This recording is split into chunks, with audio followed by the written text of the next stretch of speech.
اسلامی نظریہ اور سود کے مابین تعلق اہم اور ایک گہرا موضوع ہے۔ اسلامی فکری تاریخ میں سود کو مختلف دیکھا جاتا ہے اور اس کے لیے مختلف نظریات پیش کیے جاتے ہیں۔ اسلامی شریعت کے مطابق سود کی ممانعت کی جاتی ہے اور سود سے روکا جاتا ہے۔ آپس میں سودی لین دین کی اجازت نہیں دی جاتی۔ قرآن مجید میں سود کی مخالفت کی گئی ہے اور اسے اللہ تعالیٰ سے جنگ قرار دیا گیا ہے۔ اسلامی نظریہ میں سود کو معاشرے کے لیے مضر تصور کیا گیا ہے۔ محمد صلی اللہ علیہ وسلم کی احادیث میں بھی سود کی مخالفت کی بات کی گئی ہے۔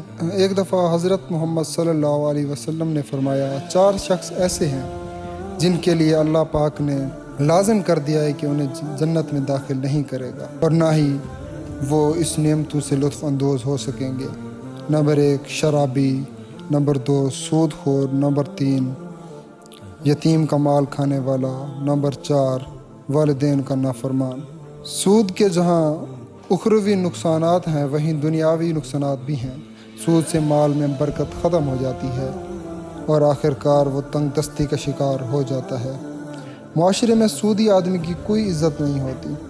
سود ایک ایسی لعنت ہے جس نے پاکستان کی معیشت اور ترقی کا پہیہ جام کر رکھا ہے۔ سود نے نہ صرف یہ کہ ہماری معیشت کو تباہ و برباد کر دیا ہے بلکہ اسے بالکل کھوکھلا بھی کر دیا ہے۔ سود کی وجہ سے ملک میں بے برکتی ہو گئی ہے اور بدترین مہنگائی، غربت، بے روزگاری اور جرائم میں مسلسل اضافہ ہو رہا ہے۔ اسلام کا عادلانہ نظام ہی ہمارے تمام مسائل و مشکلات کا واحد حل ہے۔